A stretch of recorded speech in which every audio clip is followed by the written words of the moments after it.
जय श्री कृष्ण। राधे राधे। श्री हरिवंश पुराण के विष्णु पर्व का 68वां अध्याय 68।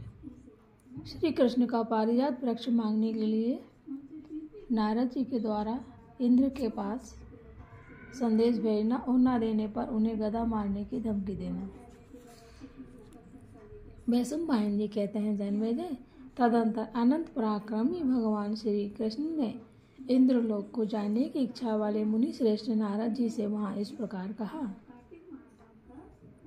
धर्म के तत्व को जानने वाले निष्पाप महर्षि, आप स्वर्ग में जाकर वहां उत्सव देखने के लिए पधारे हुए बुद्धिमान त्रिपुर विनाशक देवरुद्र के सदस्यों पार्षद गणों का दर्शन करके मेरे शब्दों में पाकशासन इंद्र से मेरी एक प्रार्थना सुनाइए। मुने, मुझ में और इंद्र में जो पुराना वामन अवतार के समय का भ्रातृभाव है उसे तो आप जानते ही हैं। उसी को सादर सामने रखते हुए उनसे इस तरह की बात कीजिएगा जिससे मेरी ओर से आज्ञा देने का भाव प्रकट न हो। नारद जी ने ऐसा कहकर श्री कृष्ण जी ने अपना संदेश इस प्रकार उपस्थित किया। देवराजपुर काल में धर्मात्माओं में उत्तम मुनिश्रेष्ठ भगवान कश्यप ने देव माता अदिति को सुख पहुँचाने के लिए जिस पारिजात वृक्ष की सृष्टि की थी वह सब वृक्षों में श्रेष्ठ है। वो दानों में दिए जाने वाले अत्यंत सौभाग्य तथा पुण्य प्रदान करता है। अमर श्रेष्ठ सुनने में आया है कि पहले सदा धर्म में तत्पर रहने वाली अदिति आदि देवियों ने धर्म के लिए ही आपके उस उत्तम वृक्ष को व्रत पालन पूर्वक पति सहित दान कर दिया था और उसे नारद जी ने पुनः आपको लौटाया था। प्रभु, इस बात को सुनकर मेरी पत्नियां भी पुण्य दान धर्म तथा मेरी प्रसन्नता की प्राप्ति के लिए उसका दान करना चाहती हैं। इसलिए आपके इस भाई ने उस पारिजातक नामक महान वृक्ष को द्वारिकापुरी में मंगवाया है। यह दान का कार्य संपन्न हो जाने पर आप पुनः उस वृक्ष को स्वर्गलोक में ले जा सकते हैं। अब भी नारद जी को संबोधित करके बोले, भगवान मुनि श्रेष्ठ बालासुर का वेदन करने वाले ईश्वरशाली इंद्र को आप मेरा संदेश इसी रूप में सुनाइएगा। इस विषय में आपको वैसा प्रयत्न करना चाहिए जिससे देवेंद्र इंद्र वह तरु श्रेष्ठ पारिजात मुझे दे दें। तपोधान दूत में जितने गुण होने चाहिए वे सब मुझे आपके भीतर दिखाई देते हैं। मेरे मन में आपको सौंपे गए सभी कार्यों की सम्यक रूप से सिद्धि के लिए निश्चय संभावना बनी हुई है। नारायण स्वरूप श्री कृष्ण जी ने ऐसा कहने पर तपोवन भगवान नारद मुनि ने हंसकर केसी नाशन भगवान श्री कृष्ण से इस प्रकार कहा, यदुश्रेष्ठ, मैं स्वीकार करता हूँ।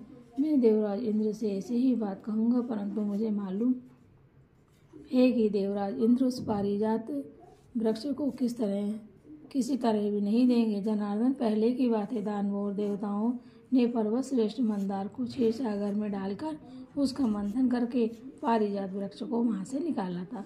तत्पश्चात पूर्व काल में गिरिश्रेष्ठ मंदराचल से लोककर्ता भगवान शंकर ने उसी पारिजात को लेने के लिए मुझे इंद्र के पास भेजा था। उस समय इंद्र ने स्वयं ही जाकर भगवान शंकर जी से प्रार्थना की और नम्रता पूर्वक एक निवेदन किया कि यह वृक्ष सची के उद्यान में क्रीड़ा वृक्ष के रूप में रहे। अनग तब महादेव जी ने तथास्तु कहकर इंद्र को उसे रखने के लिए वरदान दे दिया। फिर वे विचित्र कंदराओं से सुशोभित मंदराचल पे उस पारिजात वृक्ष को नहीं ले गए। महाबाहु, इस तरह प्राचीन काल में महेंद्र ने वह सची का क्रीड़ा वृक्ष है ऐसा बहाना बनाकर पारिजात को शंकर जी के अधिकार से छुड़ा लिया। तब उमा देवी का प्रिय करने के लिए साक्षात भगवान शिव जी ने मंदराचल के 200 कोस विस्तृत कंदरा को ही पारिजात वन से परिपूर्ण कर दिया। जय श्री हरि, जय हो शिव शंकर भोलेनाथ की जय। श्री कृष्ण। उस श्रेष्ठ पर्वत पर वहां न तो सूर्य की प्रभा पहुंच पाती है और न चंद्रमा की शीतलता का किरणों का प्रवेश होता है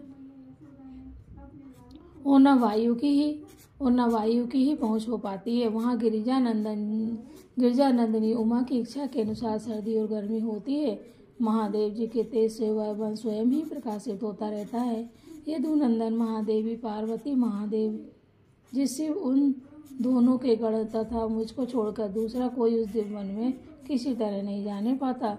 कृष्ण नंदन वहाँ के पारिजात अब सब और से संपूर्ण मनोवांछित श्रेष्ठ रत्न टपकाते रहते हैं।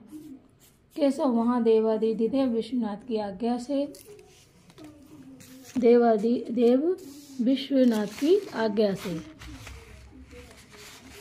देवादिदेव की आज्ञा से महात्मा प्रथमों के समूह उन रत्नों का उपभोग करते हैं। स्वर्गीय पारिजात की अपेक्षा उन मंदराचलवर्ती पारिजात का फल और वन कई गुना अच्छा है। उनमें अभिमान, प्रभा और गुण सभी स्वर्गीय पारिजात से बढ़कर है। केशव वहाँ के प्रचुर गुणशाली वृक्ष मूर्तिमान होकर उमा सहित भगवान शंकर की प्रथम गणों के साथ सदा उपासना करते हैं। मंदराचल पर जो ये पारिजात के वृक्ष हैं वह भगवान रुद्र के तेज से युक्त, दुख रहित और सुख से संपन्न हैं। अतः गिरजा कुमारी उमा को वे विशेष प्रिय हैं। एक समय की बात है, अंधक नाम से प्रसिद्ध घोर महाबली और पाप पूर्ण निश्चय रखने वाला दैत्य जो वरदान से मदमस्त रहता था, उस पारिजात वन में घुस गया। वह वज्रासुर से 10 गुना बलवान और समस्त प्राणियों के लिए अवध था। तो भी वहाँ शत्रु घाती देवादिदेव महादेव ने उसे मार डाला। देव कमल नयन इस प्रकार दुख के साथ कहना पड़ता है कि सहस्त्र नेत्रधारी इंद्र आपको पारिजात वृक्ष नहीं देंगे। यह मैं आपसे सच्ची बात कहता हूँ। श्री कृष्ण, यह श्रेष्ठ वृक्ष इस साधन की शक्ति से युक्त है।